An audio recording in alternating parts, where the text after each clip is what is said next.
Hello friends, welcome to corporeal world. आज का हमारा टॉपिक है cross product of two vectors. तो चलिए हम यह देखते हैं कि हम दो वेक्टर के बीच में क्रॉस मल्टीप्लिकेशन जो होती है या क्रॉस प्रोडक्ट जो होता है वो कब और कैसे परफॉर्म करते हैं। ओके, तो देखिए, जब भी हम दो वेक्टर्स को मल्टीप्लाई कर रहे होते हैं, ठीक है, जब भी हम दो वेक्टर्स को मल्टीप्लाई कर रहे होते हैं, उनके मल्टीप्लिकेशन से जो थर्ड क्वांटिटी मिलती है, डेट इज़ जो थर्ड क्वांटिटी मिलेगी, अगर वो भी वेक्टर होगी तो हम करेंगे वेक्टर मल्टीप्लिकेशन। अगर वो क्वांटिटी स्केलर होगी तो हम करेंगे डॉट मल्टीप्लिकेशन। सो देखिए, जो हमने डॉट प्रोडक्ट के दौरान एग्जाम्पल लिया था कि वर्क डन क्या होता है, फोर्स इनटू में displacement. Force is a vector quantity, displacement is also a vector quantity, but work क्या है, वर्क एक स्केलर क्वांटिटी है। सो ये दोनों वेक्टर हैं, ये स्केलर है, तो इस केस में क्या करेंगे, डॉट प्रोडक्ट को परफॉर्म करेंगे। ओके, इसी कारण से, इसी रीज़न से जो डॉट प्रोडक्ट है हमारा, उसको स्केलर मल्टीप्लिकेशन भी बोल देते हैं। ओके, क्योंकि क्या है, ये स्केलर प्रोडक्ट है। ठीक है, डेट दो वेक्टर को मल्टीप्लाई किया, डेट दो क्वांटिटी हमारी जो थी वो वेक्टर थी, जो थर्ड आई है वो क्या है, हमारी स्केलर है। लेकिन अगर कुछ दो क्वांटिटी ऐसी होती जिनका मल्टीप्लाई भी एक वेक्टर क्वांटिटी होता, डेट इज ये दोनों वेक्टर और ये भी सेम काइंड की हो जाती, डेट इज ये भी वेक्टर हो जाती, तो उस केस में परफॉर्म करते हैं हम vector multiplication. Okay, so in case of dot product हमने क्या सीखा था कि ऑर्डर डज नॉट मैटर। जो ऑर्डर होगा वो मैटर नहीं करेगा, दैट इज़ फोर्स को मल्टीप्लाई कर लो डिस्प्लेसमेंट से या डिस्प्लेसमेंट को मल्टीप्लाई कर लो फोर्स से, कोई प्रॉब्लम नहीं है। ठीक है, बिकॉज जो क्वांटिटी में मिल रही है वो स्केलर है। ठीक है, तो ऑर्डर कोई मैटर नहीं करेगा। But in case of cross product या वेक्टर मल्टीप्लिकेशन या कह लीजिए क्रॉस मल्टीप्लिकेशन, इस केस में डायरेक्शन मैटर करेगा। ठीक है, सो कैसे मैटर करेगा वो भी सीखते हैं। सो अब हम सीखते हैं कि दो वेक्टर को या दो वेक्टर का क्रॉस मल्टीप्लिकेशन कैसे करते हैं।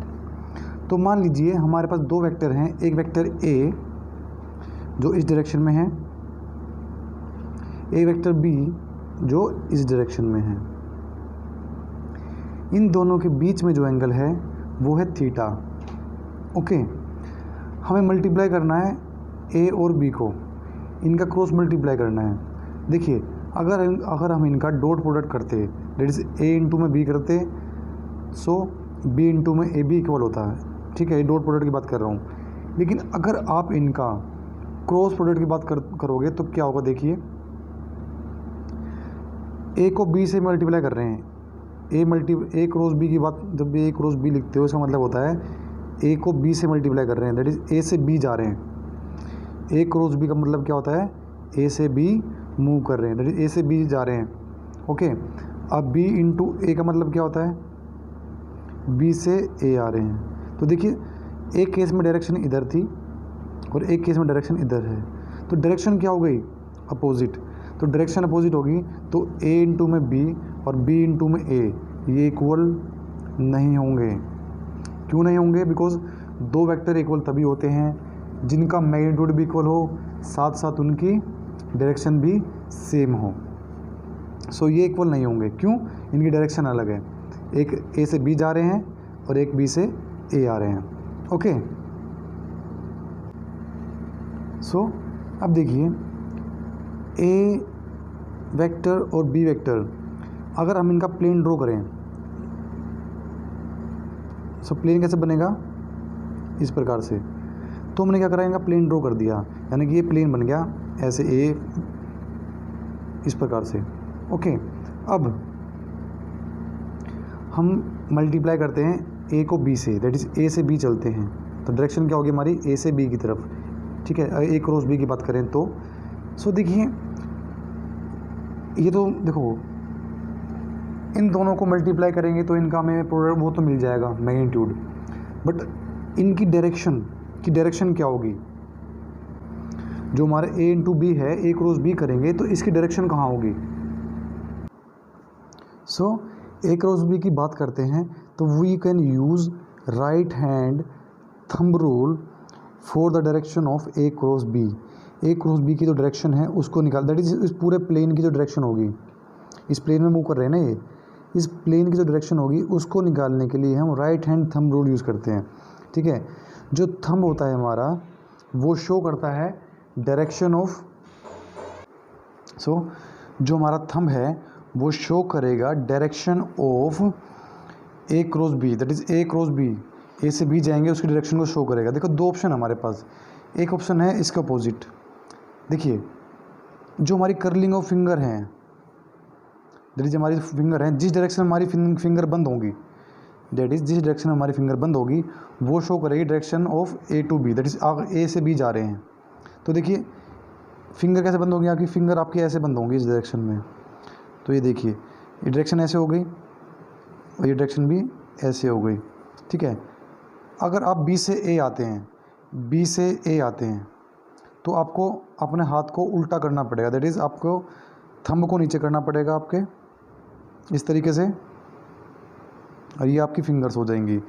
तो इस केस में क्या होगा, इस केस में जो A cross B, A B cross A है, दैट इज़ पहले ए से बी गए थे, इस तरीके से आपको हाथ रखना पड़ा और कर्लिंग ऑफ फिंगर ने आपकी डायरेक्शन शो करी ए से बी की, और बी से ए आ रहे हैं तो आपकी फिंगर कैसे बंद होगी, इस डायरेक्शन में बंद होगी नीचे की तरफ।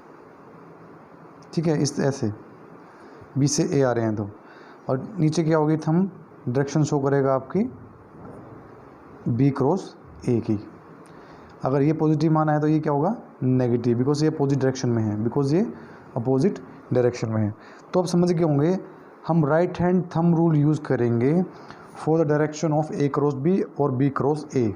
सो दो ऑप्शन होंगे, अगर ए से बी जा रहे हैं तो ये डायरेक्शन होगी हमारी एन वाली, और बी से ए आ रहे हैं तो हमारी डायरेक्शन क्या होगी, माइनस एन वाली। ये यूनिट वेक्टर हमारा, ठीक है, दैट इज़ +1 और ये -1। ओके, सो अब आगे सीखते हैं हम ए क्रॉस बी करेंगे कैसे, दैट इज़ ए और बी का क्रॉस प्रोडक्ट कैसे करेंगे। सो क्या करते हैं, जो हमारा बी है इसको रिजोल्व कर लेते हैं, ए से बी जा रहे हैं तो बी को रिजोल्व कर लेते हैं। बी को रिजोल्व करेंगे, देखो हमने क्या सीखा था, दो वेक्टर को जब किसी एक वेक्टर को दो पार्ट्स में ब्रेक करते हैं, दैट इज़ रिजोल्व करते हैं, तो वो दो कंपोनेंट्स में बढ़ जाता है, रेक्टेंगुलर कंपोनेंट्स में। ओके, एक होता है कोस थीटा और एक होता है साइन थीटा। जहाँ पर थीटा होगा, दैट इज देखो बी है, इसके साथ एंगल कितना बन रहा है, थीटा, तो थीटा वाला जो होगा वो होगा हमारा cos theta, that is B cos theta, और जहाँ पे थीटा नहीं होगा वो होगा हमारा sine theta, that is B sine theta. Okay, तो इस प्रकार से हमने बी को रिजोल्व कर लिया टू डिफरेंट कंपोनेंट्स में। अब देखो इसको आगे सोल्व करने से पहले, that is A cross B निकालने से पहले किस डायरेक्शन में, एन वेक्टर डायरेक्शन में, जो इसका आंसर आएगा वो निकालने से पहले हम दो बातें सीखते हैं। फर्स्ट, पहला केस, अगर दो वेक्टर मान लीजिए एक वेक्टर ए है एक वेक्टर बी है, दोनों की डायरेक्शन सेम है और दोनों एक दूसरे के ऊपर हैं, दैट इज़ कोलिनियर हैं, साथ ही दोनों एक दूसरे के पैरेलल हैं, उस केस में उन दोनों का जो मैग्नीट्यूड होगा, दैट इज़ इन दोनों का मल्टीप्लाई करें, क्रॉस मल्टीप्लाई करें, तो इन दोनों का जो मैग्नीट्यूड होगा, that is A cross B का मोड मीन्स मैग्नीट्यूड, वो कितना होगा, 0 होगा। केस 2 की बात करते हैं। केस 2 क्या कहता है, जैसे मैंने सीखा दो वेक्टर कोलिनियर हों या एक दूसरे के पैरेलल हों तो उनके बीच में एंगल कितना होता है, 0 डिग्री होता है। उस केस में उनका क्रॉस प्रोडक्ट का मैग्नीट्यूड 0 होता है। इसी प्रकार से अगर दो वेक्टर एक दूसरे के परपेंडिकुलर हों, दैट इज़ उनके बीच का एंगल 90 डिग्री हो, उस केस में उन दोनों के क्रॉस प्रोडक्ट का मैग्नीट्यूड उन दोनों के इंडिविजुअल मैग्नीट्यूड को मल्टीप्लाई करें तो उसके बराबर होगा। मान लीजिए अगर ये 10 का है और ये 5 का है तो टोटल कितना हो जाएगा 50। ओके, तो इस प्रकार से इन दोनों के क्रॉस मल्टीप्लाई का magnitude in case of 90 degree angle that is perpendicular होंगे तो दोनों, तब इन दोनों के इंडिविजुअल क्रॉस प्रोडक्ट के मल्टीप्लाई के बराबर होगा इनका क्रॉस प्रोडक्ट का मैग्नीट्यूड। ओके, सो नाउ अब चलते हैं आगे। अब हम सीखते हैं ए वेक्टर और बी वेक्टर के क्रॉस प्रोडक्ट का रिजल्टेंट क्या होगा। ठीक है, सो देखिए क्या करेंगे, ए से बी मूव कर रहे हैं, ए से बी मूव कर रहे हैं, तो पहले ये जो वेक्टर है इनका मल्टीप्लाई करते हैं, फिर ए और बी इसका करते हैं। देखो हमने बी को रिजोल्व किया है इसमें और इसमें, दो पार्ट्स में। ओके, तो बी का मल्टीप्लाई इसके साथ डायरेक्शन कौन सी होगी इन दोनों की, इन दोनों की डायरेक्शन होगी ए वेक्टर की डायरेक्शन। देख रहे हैं, जो बी वेक्टर है बी कोस थीटा, इसकी मल्टीप्लाई ए के साथ डायरेक्शन क्या होगी, ए की डायरेक्शन में, बिकॉज इस ये दोनों है किस में, ये दोनों हैं ए की डायरेक्शन में। ठीक है, तो ए का मैग्नीट्यूड इनटू में बी कोस थीटा, डायरेक्शन क्या हो जाएगी इनकी, ए वेक्टर की डायरेक्शन में। और हमने अभी क्या सीखा, अगर दो वेक्टर एक दूसरे पे के कोलिनियर हैं, ये पैरेलल हैं, तो उस केस में उनका क्रॉस प्रोडक्ट का मल्टीप्लाई क्या होता है, 0 होता है। ओके, अब बात करते हैं ए वेक्टर का मैग्नीट्यूड इनटू में बी साइन थीटा। इन दोनों की डायरेक्शन कौन सी है, एन वेक्टर की डायरेक्शन। ठीक है, सो ए का मैग्नीट्यूड इनटू में बी साइन थीटा, डायरेक्शन क्या होगी, एन वेक्टर की डायरेक्शन। ओके, सो क्या मिल गया हमको, ए बी साइन थीटा। तो ए क्रॉस बी की वैल्यू क्या आ गई, A B sine theta. A dot B की वैल्यू क्या आई थी हमारी, ए डॉट बी की वैल्यू आई थी वेक्टर प्रोडक्ट डॉट प्रोडक्ट में, वो आई थी ए बी कोस थीटा, और क्रॉस में क्या होगा, ए बी साइन थीटा। ठीक है, तो A B cos theta dot product A B sine theta cross product. Okay, in case of dot product इनकी डायरेक्शन मैटर नहीं करती, दैट इज इनका मल्टीप्लाई ए डॉट बी कर लो या बी डॉट ए कर लो, कोई इशू नहीं है।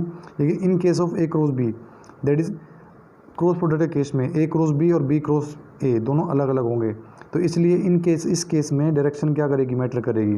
वो हम देखेंगे ए से बी आ रहे हैं या बी से ए आ रहे हैं। तो ये हो गया फॉर्मूला, और इस तरीके से हम मल्टीप्लाई करते हैं दो वेक्टर्स को। ओके, तो रिमेंबर इट।